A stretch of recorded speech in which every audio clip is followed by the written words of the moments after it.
All right, so welcome to the Division III August webinar. I am Louise McCleary. I am being joined by my colleagues Allie Spungen and our new Division III Managing Director, Bill Regan. And so, Allie, I believe we are up and running. So I am going to turn it over to you to get us started.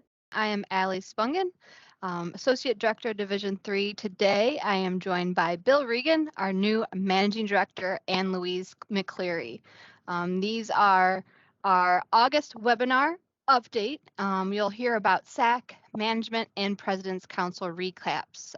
We appreciate you joining us today because we know that campus is alive again with the new academic year. So without further ado, we'll turn to our agenda. Today's webinar, you'll hear updates on our Student Athlete Advisory Committee, their working groups, and our joint meeting with Management Council. You'll also hear about Management Council updates and actions from SSI, NCAA Convention, non-controversial legislation, the International Student Athlete Eligibility, and 2023 convention proposals. Management Council updates and actions, including budget enhancements for the 2022-23 academic or fiscal year, our championships updates, and then we'll finish with our President's Council updates and actions. So we'll talk about our Division III philosophy statement and new council members. And then if we have any more questions, we'll do questions and answers at the end. So for SAAC, we had a great meeting that involved our SAAC primary and associate members. We met July 16th and 17th in Indianapolis. During this meeting, SAAC brainstormed a number of hot topics in collegiate athletics and decided to focus this year on social media and the idea of SAAC University. So with social media, this working group will use SAAC's existing Twitter and Instagram. So our Twitter has been around, I think, since 2018, but last April we added our Instagram account. So you can follow those both for Twitter at D3, the number 3 SAAC. And then for Instagram, please pull out your phone right now, open up your Instagram app, and follow DIII SAAC for any great SAAC updates and get excited for these 2 new working groups this year. Those accounts will be used to conduct and promote different causes and campaigns that the committee cares about. We've had great campaigns around Black History Month, Women's History Month, LGBTQ Pride Month. So stay tuned as SAAC decides to deliver on those again this year. Our next working group for 2022-23 will be SAAC University. And this idea is to really provide education, best practices, and resources on issues that are important to Division III student athletes. And why they didn't focus on one area is because, as you know, well on campus, these topics can change every day. So as our SAAC works together, they hope to provide helpful information through this SAAC University working group. And then finally, Special Olympics has always been a working group, but we provided and decided to honor this partnership with Special Olympics being promoted as from working group status to a full committee priority. All SAAC members committed want to focus on planning and celebrating Special Olympics on campus, conference, and the national level. So please join us in. And so hopefully all of our SAAC members will participate in Special Olympic events this year. So stay tuned for more on campus. Another exciting thing about SAAC this year is we celebrated a decade of inclusion. So congrats and thanks to all that participated in that 10th anniversary of our partnership with Special Olympics. Please continue to submit your Special Olympics stories, photos, and videos to D3 number 3 Special Olympics at ncaa.org, and we'll continue to show those. And then finally, we had a great joint meeting with Management Council on Sunday, that July 17th, which involved 2 roundtable discussions, one surrounding bettering diversity, equity, inclusion initiatives on campus and the conference level, and then also student athlete well-being on Division III campuses was a great focus about mental health as well. And then after our roundtables, everyone headed over to nearby basketball arena and enjoyed a Special Olympics event with our Special Olympics Indiana athletes playing basketball, an epic game of knockout, tag and capture the flag made for an exciting event, and only a few pulled muscles and maybe a couple ice bags afterwards. So we had a great SAAC July meeting, so stay tuned for more as your SAAC members will be coming towards you with time to reflect on the legislation that's coming about that Bill will talk later. They'll come to your conferences, offices, and meetings to gather feedback as they bring it back to National SAC as we come to meet again in person in November. So next page, we'll go to our Sports and Science Institute updates. CSMAS has discussed priorities in response to the association responsibilities outlined in the new NCAA Constitution. The committee explored physical and mental health promotion, sport-related injury and illness, performance and training readiness, as well as education and policy to all these topics. CSMAS has also continued its discussion of the association's cannabinoid policy. It recognized that the changing landscape required a need to recenter student athlete health and well-being while prioritizing identification, deterrence of problematic use and treatment, and education over sanction. The council approved non-controversial legislation to amend the drug testing penalties. Just for instance, education versus punitive, and then related to a positive test for use of a substance in a banned drug class, cannabinoids. Also, the council also requested CSMAS consider eliminating testing for cannabinoids at NCAA championships. In addition to that, CSMAS approved an advisory group made up of membership representatives and outside experts to update the mental health best practices document and provide guidance to the association on developments in mental health, science, and policy. Moving on, our transgender student athlete participation policy. As you know, at the 2022 convention, the Board of Governors voted in support of a sport-by-sport approach for transgender participation that preserves opportunities for transgender student athletes while balancing fairness, inclusion, safety for all who compete. The policy aligns transgender student athlete participation for college sports with policy changes from the United States Olympic and Paralympic Committee, as well as the International Olympic Committee. The policy is implemented in 3 phases. We currently just finished phase 1 after last year's spring championships. We are now moving into phase 2 with this new 2022-23 academic year. So as of August 1st, participation in NCAA sports requires trans men intending to compete in NCAA sports to rely on the 2010 NCAA policy to determine eligibility requirements for trans men. In phase 2, submission requirements for trans women to establish eligibility to compete in NCAA women's sports must submit eligibility documentation no later than 1 week prior to the student athlete's first contest of the traditional and non-traditional segments, and all required championship eligibility documentation no later than 1 week prior to the NCAA championship selection date for the applicable sport annually. All testosterone thresholds for 2022-23 academic year must align with the relevant sport governing policies. CSMAS has clarified that should a national governing body or international federation change its transgender athlete participation policy after the NCAA has published the NCAA eligibility requirements for a particular academic year, the changes to the governing body requirements will not impact NCAA eligibility requirements for that academic year. Rather, such changes will be considered as part of the annual review of the NCAA transgender student athlete eligibility requirements for the following academic year. And then after this academic year, we'll roll into phase 3, which is 2022-24, which is full implementation.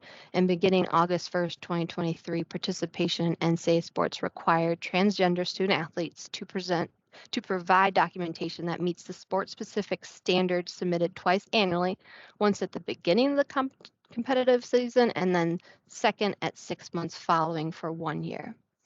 This process will continue annually for the eligible student athletes.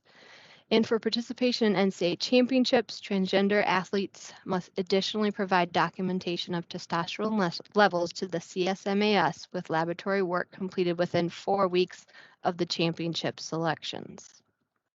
Currently, 18 states have signed bills banning transgender student athlete participation, and more than 30 states have introduced legislation.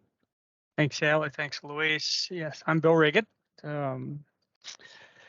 Let me just walk through some non-controversial legislation that was adopted by Management Council during its July meeting. The first proposal really added junior level equivalents to elite events relative to pre-enrollment participation. As you know, there's a grace year for student athletes prior to their initial enrollment in which they can participate beyond the one grace year. So they get an additional year provided they are participating in limited contests. One of those permissible contests are elite events, the Olympics, Junior Olympics, the Worlds. This just really adds those junior level equivalents to those. And if think about it, these are the type of events that we'd expect our prospective student athletes to be participating in rather than the senior level events. The next non-controversial proposal was a rewrite of bylaw 15. It's important to know that it didn't really change any principles or the application of bylaw 15. What it did was really remove redundancies and simplified language. So if you go in and if you've looked at the new manual, notice that bylaw 15 is considerably smaller, and that's the reason that you'll find that it's smaller. The composition of our competitive the Committee on Competitive Safeguards and Medical Aspects of Sports, you'll know, has also increased.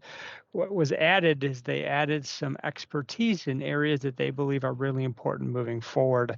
Some of those additions are a physician with expertise in endocrinology, really to help support our transgender issues as we continue to wrestle with those issues. Expertise in drug testing, as well as ensuring there are 2 mental health practitioners that are part of CSMAS moving forward. And finally, duties of the Interpretations Legislative Committee. Additional duties were added to that particular committee, and those duties really relate to the amateurism certification for international prospective student athletes that will begin in August 1 of 2023. Part of that certification may result in questions of facts. Did I not sign this document? Is this an agent document? Is this a legitimate document? And those questions of fact can be raised by either the Eligibility Center, the prospective student athlete, or the institution in which the student athlete will be attending. The ILC will be the body that will actually determine those questions of fact. So it will be a body outside the Eligibility Center. So those duties had to be added to the ILC's list of duties. So they can be in position to begin handling those questions of fact that may come up during this academic year. Bill, the question is, would state legislative bans, Allie, it's going to go back to you, on transgender student athlete participation apply to private institutions? And it may be a question beyond Allie's knowledge also, but that's the question, Allie. No, and thank you for the question, but that is beyond my purview, but we're happy to follow up and see if we can get an answer for you. Yeah, Luis, I think that's a question that they really need to ask their legal counsel. Okay. Whether a particular state law would apply. Okay, and then there's another question regarding transgender, regarding the NCAA policy or stance on holding championships in states prohibiting transgender participation. And our Board of Governors has continued to say that we will hold championships if it's a state with a law that's banning or not. And we will continue to work with the host in those states to make sure that within that venue, it is a safe environment for all student athletes. So at the moment, we have not taken a course of path to say that we will not host an NCAA championships in any of those states. Just a reminder, during the 22 convention, the Division III membership adopted legislation that would require all international prospective student athletes to have their amateurism certified by the Eligibility Center.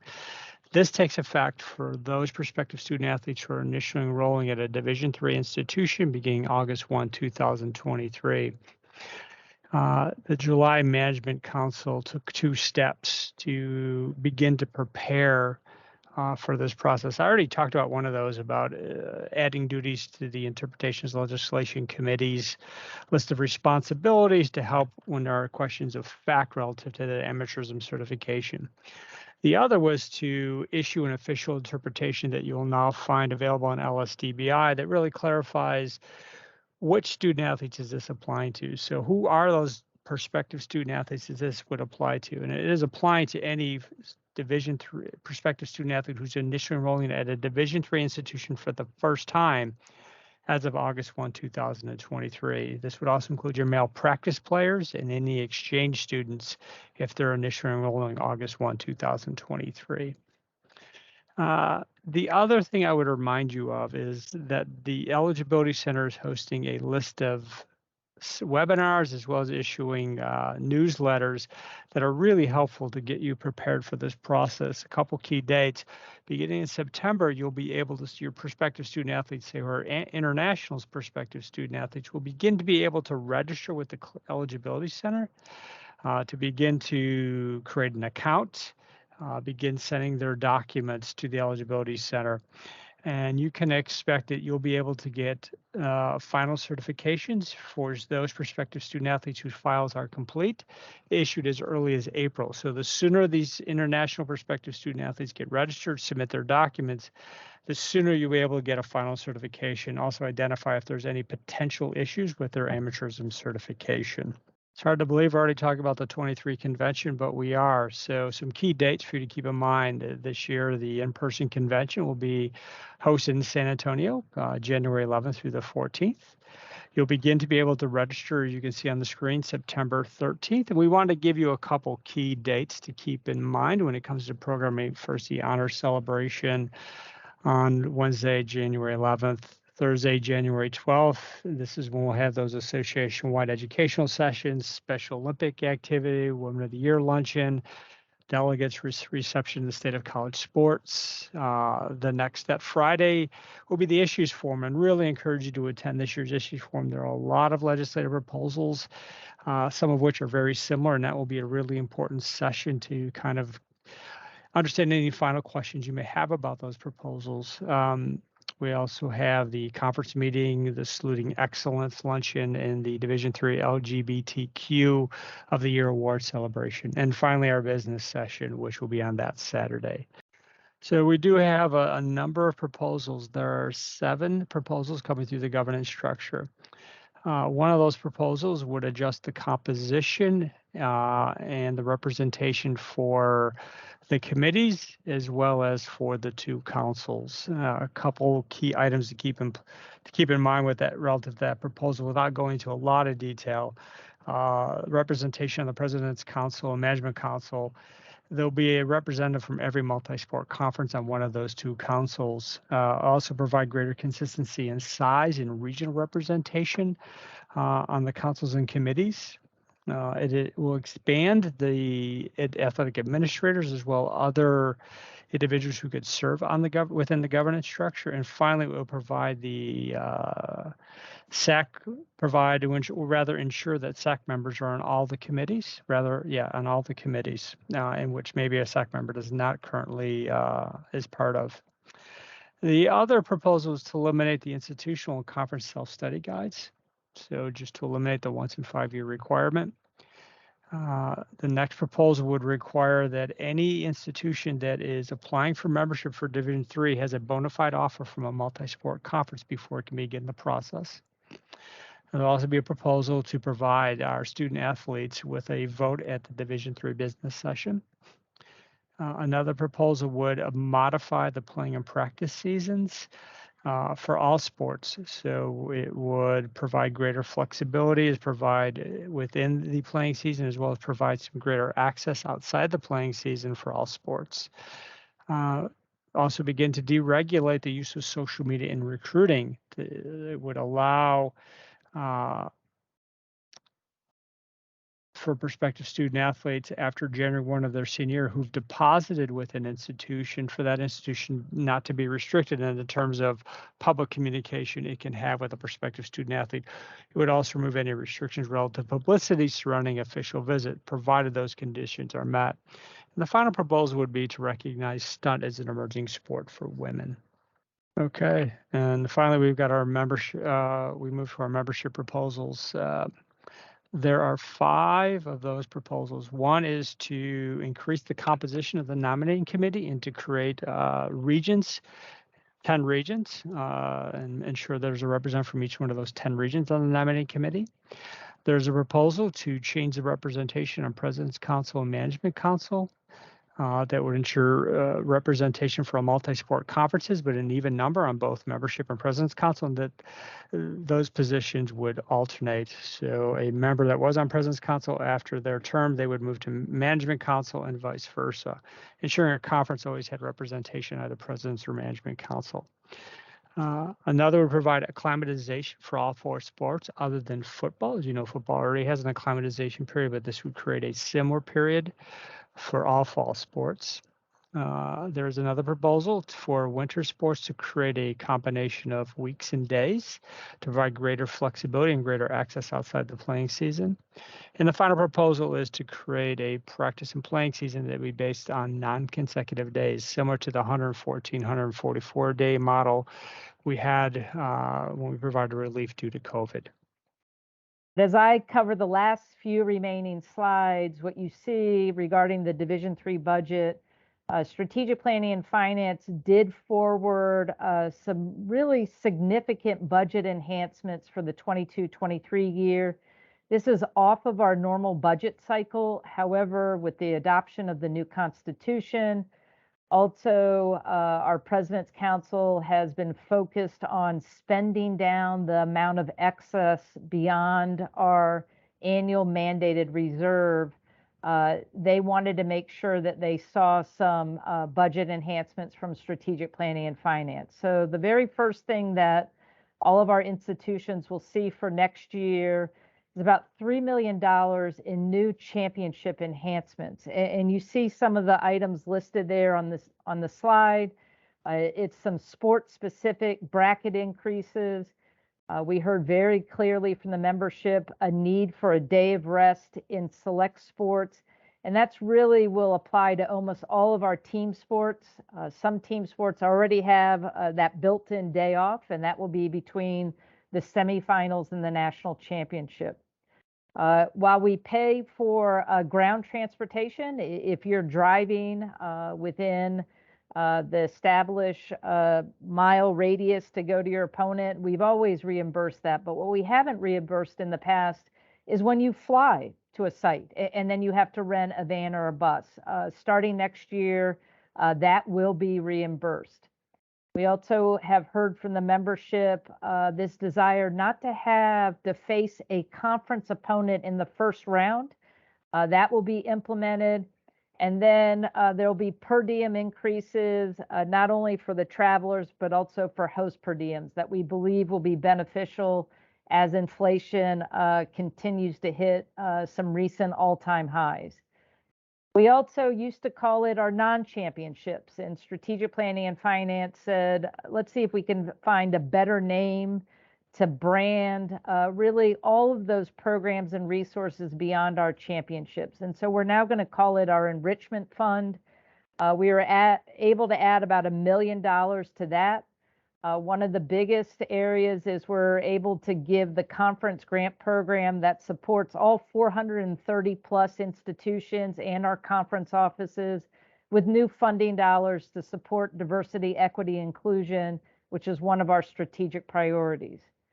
We also, starting not this September, but in a year, will increase the annual salary for our ethnic minority and women's internship. We provide 23 internships. It's a 2-year internship. And so while contracts were already set for this fall, they won't go into play, those salary increases, but it will be in effect, as I mentioned, in September of 2023. And the other thing that's not noted within the Enrichment Fund, again, We are starting to use more and more the NCAA learning management system. That's where we have different educational models. We've earmarked some dollars so that we can add some new compliance modules to the NCAA LMS. And so there's money there for our AMA team to work with Interpretations and Legislation Committee to figure out what are the priorities of the membership and then to build those modules and put it on LMS. Along with the budget, there's some championship updates. Many of these were taken from the 2022 membership survey, but our championships committee has been reviewing. They will continue to review and evaluate selection criteria, access ratios, the automatic qualification process. We've also heard from different groups, from Management Council, from the Division III commissioners, about our current bracketing policies. Are there ways to enhance it to improve that student athlete experience? And so I know the championships committee will start to have that conversation with all of the different sport committee chairs who will be in Indianapolis for an in-person meeting in September. And so that conversation more than likely will carry on throughout all of 22-23 to see where we can make changes. And then probably for any of you, if you have sent a team to an NCAA championship, we heard this loud and clear from the membership, our sport committees heard it, that student athletes who were in the bench area, all of them should be able to have an opportunity to be in uniform. That policy will go in effect as we start this year. The squad size will still be the size that are competing, but all of those students in the bench area will be able to be in uniform. They'll be able to warm up, and then they won't be competing necessarily.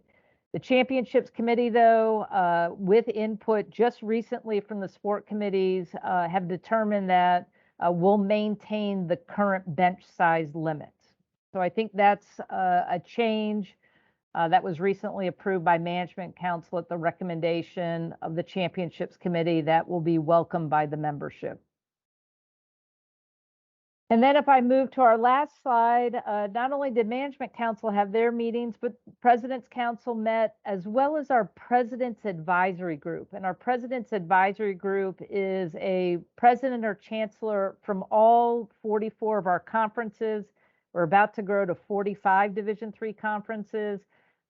They had a chance, and when the President's Advisory Group met, really their focus was on looking at the philosophy statement. We know that President's Council has charged Strategic Planning and Finance to do an in-depth review. It's legislated. So that working group, a working group of Strategic Planning and Finance, is just starting to meet. They anticipate possibly doing a membership survey to get more feedback, and then also having a conversation around our philosophy statement.